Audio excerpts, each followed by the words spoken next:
বলো তো বন্ধুরা, এটা কি? কি দেখে জিভে জল চলে আসলো? আমার তো ভীষণ আসছে। কেন কি, ভিডিওটা আমি অনেকদিন আগে বানিয়েছিলাম, বাট এডিট করছি যখন আমার কিন্তু দেখে জিভে জল চলে আসছে।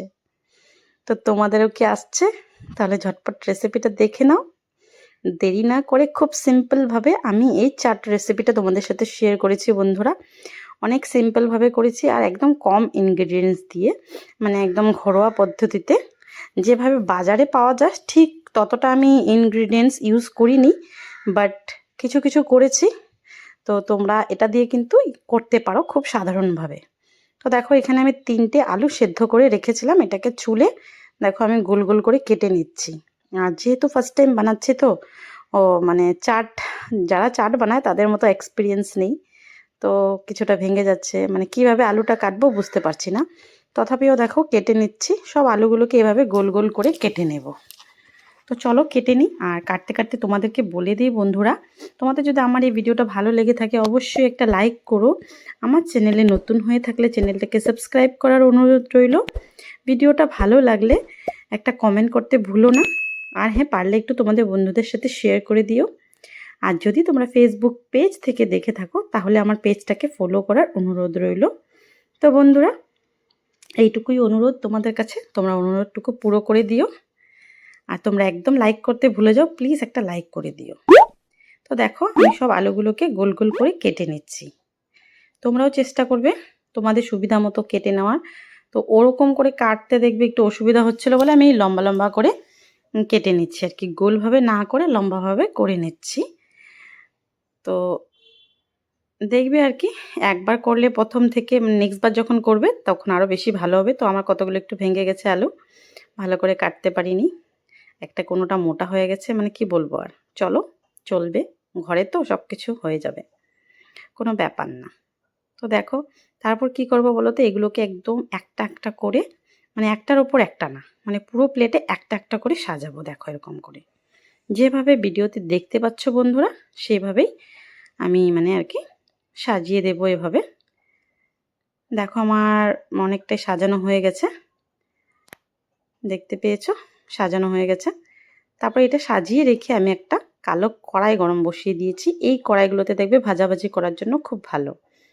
তো দেখো গরম হয়ে গেছে। এ পাশে দেখো আমি এরকম ছোট ছোট করে পুরির মতন ভেজে ফুটো ফুটো করে রেখেছি। তোমাদেরকে এটা মাখা বেলাটা তোমাদের সাথে শেয়ার করিনি, আমি করেই রেখেছিলাম আগে থেকে। আর এটার মধ্যে ফুটো করে দিয়েছি, না হলে ফুলে উঠবে ফুচকার মতো। তারপর দেখো এভাবে আমি তেল গরম করে ভালোভাবে এগুলোকে ভেজে নেব।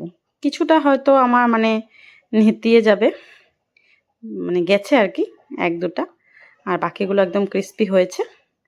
তো দেখো এভাবে আমি সবগুলো পাপড়িকে ভেজে নেব আর কি।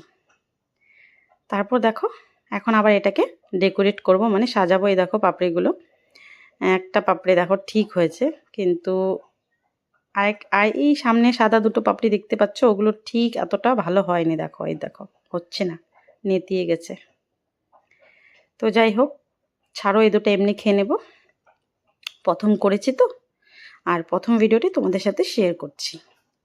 তোমরা কিছু মনে করো না, তোমরা এভাবেই আমার পাশে থেকো, আমাকে ভালোবাসা দিও আর কমেন্ট করো। কমেন্টগুলো কিন্তু আমি নেক্সট ভিডিওতে নেওয়ার চেষ্টা করি। তো যাই হোক, দেখো ভেঙে নিচ্ছি, ভেঙে গুঁড়ো গুঁড়ো করে নিচ্ছি। একদম গুঁড়ো গুঁড়ো করে দিলেই ভালো হবে। তারপর দেখো আমি এখানে একটা একটা করে জিনিস দিয়ে দিচ্ছি। প্রথমে দেবো, দেখো বেশ কিছুটা আমি পেঁয়াজ কুচিয়ে নিয়েছি। দেখবে বন্ধুরা, পাপড়ি চাটের মধ্যে পেঁয়াজ না হলে ভালো লাগে না, একটু বেশি পরিমাণে পেঁয়াজ হলেই ভালো লাগে। তো দেখো আমি একটু বেশি পরিমাণে একদম মন ভরে পেঁয়াজ দিয়ে নিয়েছি, যতটা আমি কেটেছিলাম সবটাই দিয়ে নিয়েছি। তারপর দেখো এখানে আমি সাইডে একটা প্লেটে, মানে কি বলবো ভুলে যাচ্ছি, হ্যাঁ বন্ধুরা, সাইডে একটা প্লেটে আমি মশলা করে রেখেছিলাম, ভাজা জিরের গুঁড়ো আর শুকনো লঙ্কার গুঁড়ো। তো দেখো আমি প্রথমে জিরে গুঁড়োটা দিয়ে দিচ্ছি, তারপর হচ্ছে ভাজা শুকনো লঙ্কা গুঁড়োটা, মানে আমি এগুলোকে একটু হালকা খোলায় ভেজে তারপরে পেস্ট করে মানে বেটে নিয়েছি আর কি। তারপর দেখো সাদা নুন ইউজ করছি, আমি সাদা নুনটা দিয়ে নিয়েছি।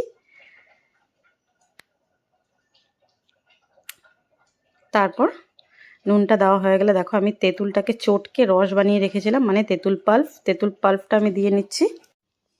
দেখো বন্ধুরা, তেঁতুল পাল্পটাকে আমি একদম ঘুরিয়ে ঘুরিয়ে দিয়ে নিচ্ছি যেন প্রতিটা আলুর মধ্যে তেঁতুল পাল্পের রসটা ভালো করে পৌঁছে যায়। তো তার জন্য আমি দেখো যেদিক থেকে দেওয়া মানে বাকি থাকছে সম্পূর্ণ দিকে আমি মিলিয়ে দিয়ে নিলাম।